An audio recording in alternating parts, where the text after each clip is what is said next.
ស្រឡាញ់មេម៉ាយខុសមែនទេ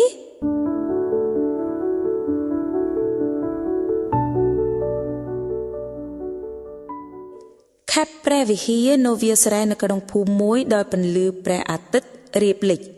ស្រីណារិនអាយុ25ឆ្នាំឈរនៅមាត់ផ្លូវដៃកាន់ទូរស័ព្ទដែលទើបតែផ្លាសាសូមលាគ្រាពីសំណាក់ប្តីរបស់នាងភ្នែករបស់នាងពោពេញទៅដោយទឹកភ្នែកដោយសារពាក្យរបស់ម្ដាយក្មេកតែថានាងស្រីជាមេម៉ាយមិនសមនឹងកូនប្រុសខ្ញុំទេ3ឆ្នាំមុនពេលណារិនស្គាល់រ៉ាឌីប្តីរបស់នាងនៅពេលនាងជាអ្នករាំក្នុងពិធីអាពាហ៍ពិពាហ៍មិត្តស្រីរបស់នាងរ៉ាឌីបានស្រឡាញ់នាងឃ្លាមដោយសាររូបរាងស្អាតនិងភាពស្មោះត្រង់របស់នាងណារិនពួកគេបានតាក់ទងគ្នាចាប់ពីពេលនោះមករ៉ាឌីក៏បានណែនាំណារិនឲ្យទៅលេងផ្ទះខ្លួនពេលទៅដល់ផ្ទះរ៉ាឌីនាងក៏បានជម្រាបសួរឪពុកម្ដាយរ៉ាឌីជាធម្មតាឪពុករបស់រ៉ាឌីពេញចិត្តនឹងណារិនណាស់ព្រោះនាងមានចរិតចាស់ទុំប៉ុន្តែលោកស្រីពៅម្ដាយរបស់រ៉ាឌីហាក់បីដូចជាមិនសូវពេញចិត្តនឹងណារិនទេគាត់តែងសម្លក់សម្លឹងដាក់នាងរហូតគាត់និយាយក្នុងចិត្តគាត់ថាកូនប្រុសខ្ញុំអាចរកស្រីស្អាតជានេះបានគាត់តែងគិតថាអាយុចាស់ប៉ុណ្ណឹងហើយប្រហែលនាងមិនអាចរកប្តីបានហើយទើបនាងមកតង់គុំប្រុសរបស់គាត់បែបនេះតែគាត់មិនដឹងថាមានប្រុសស្អាតច្រើនណាស់ដែលតាមស្រឡាញ់នាងតែនាងមិនស្រឡាញ់បែរជាជប់ចិត្តនឹងរ៉ាឌីទៅវិញ2ថ្ងៃបន្ទាប់ក្រោយពីរ៉ាឌីនាំណារិនទៅជួបម្ដាយឪពុកគេហើយរ៉ាឌីខិតខំធ្វើការងារទាំងយប់ថ្ងៃដើម្បីយកប្រាក់ទៅចូលស្ដីណារិនក្រោយពេលរ៉ាឌីបានខិតខំធ្វើការឆ្ងាយស្រុកកំណត់យ៉ាងលំបាកមកណារិនក៏មានប្រអ្នកមានជាច្រើនព្យាយាមលួងលោមនាងណារិនឲ្យបំភ្លេចរ៉ាឌីចោលទៅព្រោះពួកគេបានប្រាប់ណារិនថារ៉ាឌីដែលជាគូស្នេហ៍របស់នាងបានលួចតាក់ទងស្រីថ្មីបាត់ហើយតែពាក្យអាក្រក់ទាំងនោះមិនបានធ្វើឲ្យនាងឈឺចាប់ឡើយនាងជឿជាក់លើរ៉ាឌីព្រោះរ៉ាឌីបានសន្យាថាមិនទៅចោលនាងឡើយទោះនាងជាស្ត្រីមេម៉ាយក៏ដោយម្ដាយរ៉ាឌីទើបសារទិញបន្លែត្រីសាច់ដើម្បីមកធ្វើម្ហូបភ្លាមនោះអ្នកនៅក្នុងសាបានសួរមកកាន់លោកស្រីពៅថាយ៉ាងម៉េចហើយកូនប្រុសរបស់អ៊ុងឮថាស្រឡាញ់គ្នាជាមួយនឹងមេម៉ាយម្នាក់នៅភូមិមួយខាងលិចនោះតែពួកគេបានយកគ្នាឲ្យនៅអ៊ុំលោកស្រីពៅថាឆ្លើយយ៉ាងភ្ញាក់ផ្អើលយ៉ាងម៉េចនាងណារិនជាស្រីមេម៉ាយផងអ្នកនៅក្នុងសាឆ្លើយយីអ៊ុំនាងមេម៉ាយយូរហើយតាតែនាងគឺជាមនុស្សស្រីពូកែណាអ៊ុំនាងចេះអត់ធ្មត់ព្យាយាមនឹងការងារណាអ៊ុំលោកស្រីពៅថាដឹងថានាងណារិនជាស្រីមេម៉ាយគាត់ខឹងយ៉ាងខ្លាំងទោះឲ្យដឹងថានាងចេះអត់ធ្មត់ព្យាយាមនឹងការងារយ៉ាងណាក៏ដោយគាត់នឹងហាមឃាត់គុំប្រុសរបស់គាត់ជប់ឲ្យតាក់ទងជាមួយនឹងណារិនទៀត6ខែក្រោយមករ៉ាឌីក៏បានត្រឡប់មកវិញ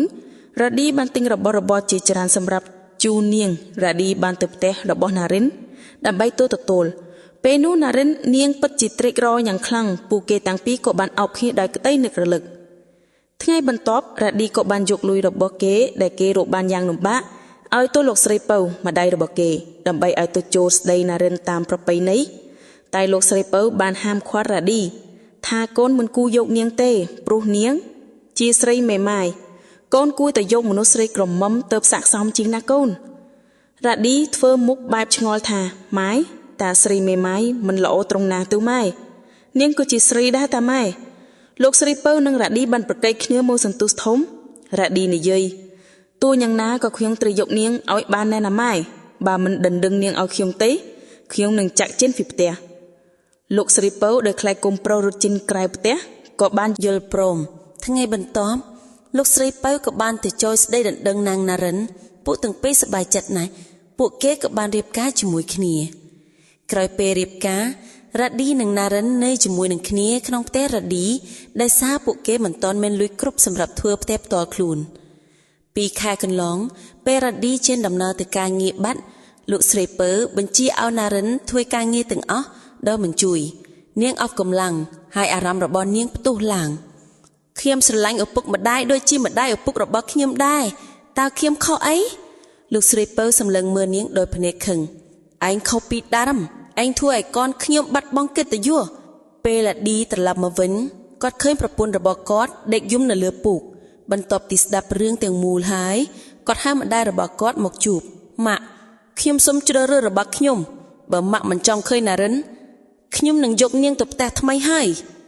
ពេលរ៉ាឌីបានទៅនៅផ្ទះថ្មីហើយម្ដាយក្មេកស្ងៀមហើយភ្នែករបស់លោកស្រីពៅរសាត់ទៅកាន់រូបថតឲ្យពុករ៉ាឌីដែលទើបតែទទួលមរណភាពលោកស្រីពៅនិយាយថាបើបាក់កូនប្រុសម្នាក់ទៀតនាងនឹងនៅជាមួយអ្នកណាទៅនាងយំហើយក៏ទូរស័ព្ទទៅណារិនមកផ្ទះវិញណាកូនម៉ាក់ខុសហើយរ៉ាឌីញញឹមដោយអារម្មណ៍ស្រពឹកស្រពិលរ៉ាឌីក៏បានមកផ្ទះគេវិនពួកគេទាំងពីរព្រមទាំងលោកស្រីពៅរស់ជាមួយគ្នាចាប់ពីនោះមកចប់ស្រឡាញ់មេម៉ាយមិនខុសទេខុសតែអ្នកដែលមិនដឹងថាស្នេហ៍ពិត